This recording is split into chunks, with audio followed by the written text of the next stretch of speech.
এটা ঘোষণা করে দিল কেন্দ্র, কিন্তু বাংলার ক্ষেত্রে পরপর দুবার বাংলা নামের ক্যাবিনেট থেকে পাস হয়েছে, বিধানসভায় পাস হয়েছে, কিন্তু বাংলা নামটা পাওয়া যায় না। দেখুন, বাংলার প্রতি যে বৈষম্য প্রতিহিংসামূলক মনোভাব কেন্দ্রীয় সরকার পোষণ করে, বিজেপি পোষণ করে, তার আর একটা উদাহরণ কেরলের তাদের সুপারিশ অনুযায়ী, প্রস্তাব অনুযায়ী রাজ্যের নাম বদল হচ্ছে, কিন্তু বাংলার নাম বদল কেন্দ্রীয় সরকার এখনো ঝুলিয়ে রেখেছে।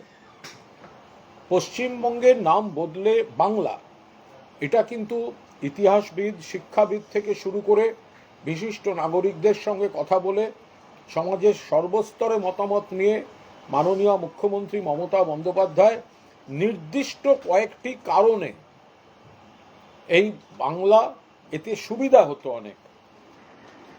এই যে সর্বভারতীয় বা ক্ষেত্রে যে বিভিন্ন রাজ্যে দাবি দাওয়া নিয়ে বৈঠক হয়, এই ওয়েস্ট বেঙ্গল ডব্লিউ থাকার কারণে যখন পশ্চিমবঙ্গের প্রতিনিধি, বক্তা বা মন্ত্রী বলার সুযোগ পান, তখন যে কোনো বড় মিটিংয়ের একটা দীর্ঘ সময় পার হয়ে গিয়ে সবাই হয়তো সমান সক্রিয় মোডে থাকেন না, কিন্তু বাংলা হলে, বি দিয়ে শুরু হলে যে কোনো বৈঠকে গুরুত্ব পাবে বাংলা, অনেক আগে সুযোগ পাবে বাংলা, অনেক ভালোভাবে পরিস্থিতিটা। তো এছাড়া আনুষঙ্গিক অনেকগুলো বিষয় রয়েছে, বারবার রাজ্য থেকে গেছে। আর একটা কথা শুনুন, যারা আমরা বাংলা ভাষায় কথা বলি, বাংলা কাগজ পড়ি, আপনারা সবসময়ই দেখবেন আমরা পশ্চিমবঙ্গ নামটা কবার ব্যবহার করি? আমরা তো বাংলা শব্দটাই ব্যবহার করি।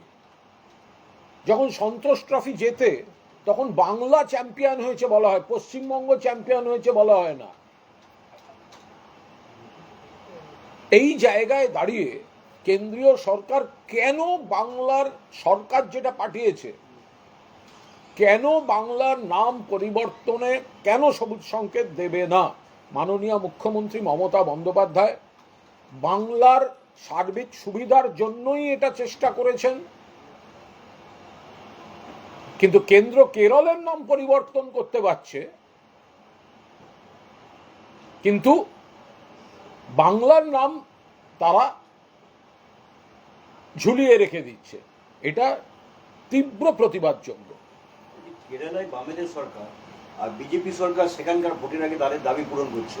এখানে সিপিএম বলে যে বিজেপি আর তৃণমূল সেটিং, তাহলে তাই তো বলতে হয় যে বামে কেরলে এখন বামেদের সরকার, তো বিজেপি কেরলের দাবি পূরণ করছে, বিজেপির কেন্দ্রীয় সরকার, আর বাংলায় তৃণমূল সরকার, মমতা বন্দ্যোপাধ্যায় নেতৃত্বাধীন সরকার বাংলার স্বার্থে যে নাম বদলের সুপারিশ করেছে সেটা কার্যকর করছে না।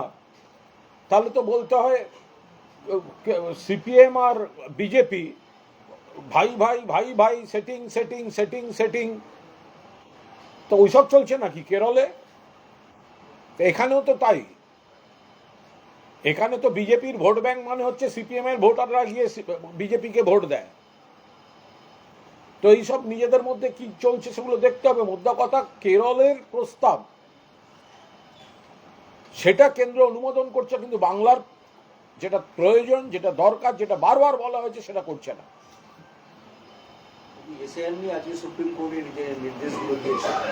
এসআইআর সুপ্রিম কোর্ট আজ এসআইআর যা নির্দেশ দিয়েছেন সেটা তা সম্পর্কে সবিস্তারে মাননীয় সাংসদ এবং বিশিষ্ট আইনজীবী কল্যাণ বন্দ্যোপাধ্যায় সবিস্তারে ব্যাখ্যা দিয়েছেন। এটা আর একটা বড় বড় ধাক্কা ইলেকশন কমিশনের জন্য। তাদের ব্যর্থতা, তারা নির্দিষ্ট সময় এটা করতে পারেনি, মসৃণভাবে করতে পারেনি, এবং মমতা বন্দ্যোপাধ্যায় মাননীয় মুখ্যমন্ত্রীর নেতৃত্বে পশ্চিমবঙ্গ থেকে যে যে পয়েন্ট তুলে আপত্তি করা হয়েছে সেগুলোকে ন্যায্য বলে মনে করেছেন সুপ্রিম কোর্ট। আজ মাধ্যমিকের অ্যাডমিট কার্ড সার্টিফিকেটও বৈধ, আধার কার্ড বৈধ, তথ্য প্রমাণের জন্য বৈধ বলে, তাহলে প্রথম থেকে এইভাবে মানুষকে হ্যারাস করালে কেন এই ইলেকশন কমিশন? প্রথম থেকে বলা হয়েছে এটা 2 মাসের কাজ নয়। অপরিকল্পিত, হঠকারী, অদূরদর্শী কাজ করে এতগুলো মানুষকে মৃত্যুর দিকে ঠেলে দেয়া, এত লক্ষ মানুষকে লাইনে দাঁড়িয়ে হয়রানি করা, এরা কি করেছে? সুপ্রিম কোর্টের রায় একটা জিনিস পরিষ্কার হয়ে গেছে, বিজেপির নির্দেশে এই ইলেকশন কমিশন যা করেছে তাদের প্রতি চূড়ান্ত অনাস্থা, এবং রাজ্য সরকার মাননীয় মুখ্যমন্ত্রীর নেতৃত্বে এবং ঐতিহাসিক সওয়াল জননেত্রী মমতা বন্দ্যোপাধ্যায় সুপ্রিম কোর্টে দাঁড়িয়ে যে সওয়াল করেছেন সেই পয়েন্টগুলোকে সমস্ত রকমভাবে মান্যতা দিয়ে করেছে। বাকিটা দেখা যাক। প্রত্যেকটা পদে এরা জটিলতা তৈরি করার চেষ্টা করছে। আজকে বিভিন্ন আদালতে বিচারকদের কাছে ইমেল আছে যে বোমা রাখা আছে, কিন্তু এসআইআর নিয়ে যখন বিচারকরা কাজে নিযুক্ত তখন কি কোথাও একটা ভয়ের বাতাবরণ তৈরি করে? দেখুন, এই বিষয়টা এইভাবে কোনো রাজনৈতিক মন্তব্য করতে চাই না, কিন্তু যখন ইলেকশন কমিশন বিজেপির নির্দেশে চলেছে এবং তাদের হাত থেকে বিষয়টা বেরিয়ে যাচ্ছে এবং সুপ্রিম কোর্ট জুডিশিয়ারিকে ইনভলভ করেছেন, জুডিশিয়ারির অফিসাররা যখন কাজ শুরু করতে চাইছেন, তাদের কাজ শুরু করার যাবতীয় দেরির আয়োজনও তো কমিশন করে রেখেছে, আর তারপরে বিভিন্ন কোর্টে বোমাতঙ্কের এইসব ছড়িয়ে কারা করছে তো মানুষ অনুমান করবেন। এটা নির্বাচন কমিশনার বলেছেন যে এদের নিরাপত্তার দায়িত্ব বিচারকদের পুলিশের ডিজি, হ্যাঁ, যে পুলিশের ডিজিকে নিরাপত্তা দিতে হবে। সেটা অন্য সময় হচ্ছে পুলিশের ঘাড়ে দায়িত্ব, আর যে কোনো ব্যাপারে খবরদারি করার সময় সেটা চলে যাবে ইলেকশন কমিশনের ঘাড়ে। তারা তখন ছড়ি ঘোরাবেন, খবরদারি করবেন, বিজেপির নির্দেশে হোয়াটসঅ্যাপে সার্কুলার পাঠিয়ে দাদাগিরি করবেন, আর বাকি সময় হচ্ছে পুলিশের দায়িত্ব। পুলিশ কোনটা দায়িত্ব পুলিশ সঠিকভাবে পালন করে। এখন ওদের গায়ে লাগছে যে ইলেকশন কমিশনকে দিয়ে যেসব কাজ করাতেন এখন সুপ্রিম কোর্ট জুডিশিয়ারিকে ইনভলভ করায় ওদের গায়ে লাগছে, এখন এসব বড় বড় কথা বলতে আরম্ভ করেছে। বিজেপি অভিযোগ করছে যে এসআইআর প্রক্রিয়াকে ঘেঁটে দেওয়ার একটা চেষ্টা করা হচ্ছে, বাধা দেওয়ার চেষ্টা করা হচ্ছে, আতঙ্ক চলছে। এসআইআর প্রক্রিয়াকে আমরা কেউ কোনো বাধা দেওয়ার চেষ্টা করছি না। এসআইআর প্রক্রিয়াটা যে পদ্ধতিতে হচ্ছে সেটা নিজেরাই তার মধ্যে বাধার প্রক্রিয়া তৈরি করে রেখেছে। 2001 সালে যেটা ভোটের পর প্রায় 2 বছর ধরে হয়েছিল, এবার ভোটের আগে বিজেপির কথা শুনে 2 মাসে করতে গিয়ে এই ভয়ঙ্কর কাণ্ডগুলো ঘটিয়েছে। বিএলওদের বিপদে ফেলেছে, বৈধ নাগরিকদেরও বিপদে ফেলেছে, আর সেই সঙ্গে বিজেপির হুঙ্কার এত কোটি মানুষকে বাদ দিতে হবে, এত রোহিঙ্গা। কোথায় রোহিঙ্গা, কোথায় রোহিঙ্গা? তো এখন এইগুলো করতে গিয়ে বিজেপি দেখছে ওদের হাতের বাইরে যাচ্ছে সবকিছু। এসআইআর দিয়ে বৈধ নাগরিকদের ভোট কেটে যে চক্রান্ত বিজেপি করতে গেছিল, দেখছে মহারাষ্ট্র, হরিয়ানা, দিল্লি, বিহার যেখানে ভোটার তালিকায় কারচুপি করতে পেরেছিল, এখানে তার কোনো সুযোগ নেই। এখানে তার কোনো সুযোগ, তারা চক্রান্তটা তৈরি করছে। কিন্তু মমতা বন্দ্যোপাধ্যায়ের নেতৃত্বে, অভিষেক বন্দ্যোপাধ্যায়ের সেনাপতিত্বে তৃণমূল কংগ্রেস বাড়ি টু বাড়ি, ব্যক্তি টু ব্যক্তি পাশে দাঁড়িয়েছেন। ফলে এখন এরা নানা ধরনের জটিলতা তৈরি করার নতুন চক্রান্ত চালিয়ে যাচ্ছে। শ্রমিক ভট্টাচার্য বলছেন যে নো এসআইআর নো ভোট। আমরা যারা ফর্ম 7 জমা দেওয়া হয়েছিল সেগুলো ঘুরিয়ে দেওয়া হয়েছে, সেগুলো সবগুলো গ্রহণ করতে হবে। জ্ঞানেশ কুমার আসুন, দেখুন কিভাবে এসআইআর হচ্ছে।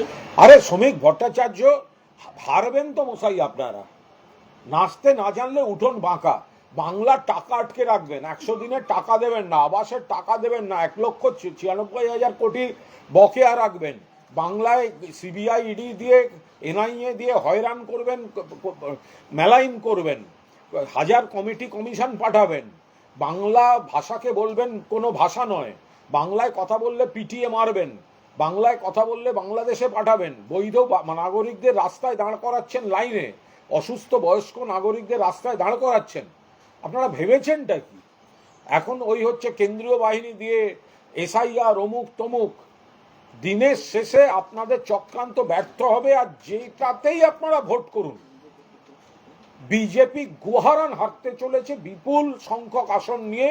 মমতা বন্দ্যোপাধ্যায়ের নেতৃত্বে চতুর্থবার তৃণমূল কংগ্রেস সরকার গঠন করতে চলেছে। এসআইআর প্রসেস চলছে, এর মধ্যে দেখা যাচ্ছে কেন্দ্রীয় বাহিনী আসছে ভোটের জন্য। কত স্পর্শকাতর বুথ সেই নিয়ে সিও বলছে কেন্দ্রীয় বাহিনীকে জমিদার বাড়ির লেঠেলের মতো ব্যবহার করা হচ্ছে। রাজ্য পিসফুল, বিজেপি শাসিত রাজ্যগুলো দেখুন না কি অবস্থা। এ রাজ্য পিসফুল, গণতান্ত্রিক স্টেট, ভোটের আগে কেন্দ্রীয় বাহিনী মানে কি? স্পর্শকাতর বুথ এখন থেকে বলছে কত এইসব কিসের স্পর্শকাতর বুথ? কটা স্পর্শকাতর বুথ? তার জন্য কেন্দ্রীয় বাহিনী কেন? আর কেন্দ্রীয় বাহিনী তো আগেও এসেছে। এসব কেন্দ্রীয় বাহিনী দিয়ে হার বাঁচাতে পারবে না বিজেপি। কিন্তু রাষ্ট্রসংঘ থেকে সেনা নিয়ে আসুন। ও দিল্লির সেনা তো আপনাদের যদি শান্তি না হয়, রাষ্ট্রসংঘ থেকে সেনা নিয়ে আসুন। মুখ্যমন্ত্রী পদে শপথটা কিন্তু নেবেন মমতা বন্দ্যোপাধ্যায় মিলিয়ে নেবেন। সুনীল ভট্টাচার্য বলছেন কি কবে আসবে সেটা নির্বাচন কমিশনের, তবে সিআইএসএফ কবে আসবে সেটার উপর নির্ভর করে। আর এবার নির্বাচন করছে না বিজেপি, মানে বিজেপি এবার কনফিডেন্ট তারা ভোটে জিতবেন একদম। বিজেপি বারবার কনফিডেন্ট থাকে, বারবার কনফিডেন্টলি হারে। 2021 সালে আবকি বার 200 পার, কি কনফিডেন্স! বাবা, তৃণমূল থেকে লোক নিয়ে গেল স্পেশাল এয়ারক্রাফট পাঠিয়ে, বিশেষ বিমান। যারা গেল তারা ফেরার সময় বলছে, দিদি বিমান পাঠাতে হবে না, এটা টোটো পাঠাবে, ফিরে যাবো, এই বিজেপিকে দিয়ে কিছু হবে না। আবকি বার 200 পার 77-এ থেমে গেছে, এখন কমে 60। পঞ্চায়েত নির্বাচন নাকি জেলা পরিষদ নেবে, একটা জিততে পারেনি। লোকসভায় নাকি বাংলা থেকে সিট বাড়াবে, কমে গেছে। লোকদের আবার কনফিডেন্স কি? আপনারা জিজ্ঞাসা করুন না। লোকসভা, বিধানসভা, পঞ্চায়েত তিনটেতেই যা যা বলেছিল উল্টো হয়েছে, হেরেছে। তারা কোনো কথা বললে আপনারা কি করে কনফিডেন্স ধরছেন তাতে? ফ্লপ জ্যোতিষীদের কারবার বিজেপি।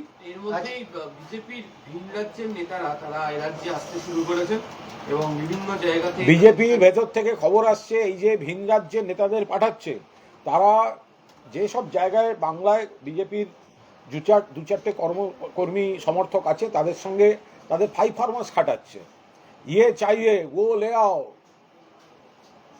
ইয়ে খায়েঙ্গে, এইসব নাকি চলছে। বিরাট ক্ষুব্ধ। তাদেরকে রাজনৈতিক সহকর্মী, সহযোদ্ধা যারা 2-4টে লোক যাও বা বিজেপি করছিল, তারা এখন দেখছে দিল্লির হিন্দিভাষী জমিদাররা এসে তাদের 5 ফার্মার্স খাটাচ্ছে। এদের দিয়ে ভোট হবে? মাঝ রাস্তায় ছেড়ে দিলে বাড়ি ফিরতে পারবে না বাড়ি ছিল। কমিশনে ঢোকার সময় শুভেন্দু অধিকারীকে চোর চোর স্লোগান, জুতো ছোড়া। বিচারকরা ভয় পাচ্ছেন আইন শৃঙ্খলা নিয়ে, রাজ্যের বিরোধী দলনেতাকেও জুতো দেখানো হচ্ছে, নির্বাক পুলিশ একদম পুরো দাঁড়িয়ে রয়েছে। এই অবস্থায় কি অ্যালার্মিং নয় এটা? কোনোটা, এ তো একটা বিচ্ছিন্ন ঘটনা। এরকম এই ধরনের যারাই হোক, কিন্তু আসলে শুভেন্দু অধিকারী যেভাবে লাগাতার প্ররোচনামূলক বক্তৃতা দিয়ে চলেছেন, এবং যারা এই এসআইআর নিয়ে মানুষ বিপদে পড়ছে, বিএলওরা বিপদে পড়ছেন, সাধারণ মানুষ মৃত্যুর মিছিল, সেখানে তারা বারবার যে উত্তেজনা ছড়াচ্ছেন এবং মানুষের যন্ত্রণা বোঝার চেষ্টা করছেন না, তার কোনো বহিঃপ্রকাশ করছে। সেই বহিঃপ্রকাশের কোনো কোনো পদ্ধতি নিশ্চয়ই সমর্থনযোগ্য নয়। আমরা সিপিএম বা বিজেপির মতো ওই ধরনের অপসংস্কৃতির নয়, কিন্তু কোনো মানুষ কোনো বিচ্ছিন্ন ঘটনা যদি ঘটিয়ে ফেলেন, তাহলে বুঝতে হবে যে ধারাবাহিক প্ররোচনার ফলে এই ধরনের কোনো ঘটনা ঘটেছে। এটার সঙ্গে কোনো রাজনীতি বা প্ররোচনা যদি থাকে, শুভেন্দুবাবুরা নিজেরা দিচ্ছেন। এসআইআর আধার নিয়ে সুপ্রিম কোর্ট জয়মান্য বাগচি বিচারপতি বলছেন যে সব থেকে বেশি আধার জালিয়াতি ব্যাপক মাত্রায় হয়, তাহলে সেগুলোর জন্য একদম সীমান্তবর্তী এলাকায় বেশি করে নজরদারি করা উচিত। করবেন, কেউ তো বারণ করেনি করতে। আর উনি এইভাবে বলেননি, উনি একদম একদম না। উনি পরিষ্কার যেটা বলেছেন সেটা হচ্ছে, যদি এইটা নিয়ে এখন অভিযোগ করতে হয়, সেটা এইখানে নয়, সেটা অমুক জায়গায় দিয়ে এই ব্যাপারটার ব্যবস্থা নেবে। বিকৃত প্রশ্ন করবেন না। হ্যাঁ, এবং একটা অথরিটির নামও বলে দিয়েছেন, তাহলে ওইখানে কমপ্লেন করুন।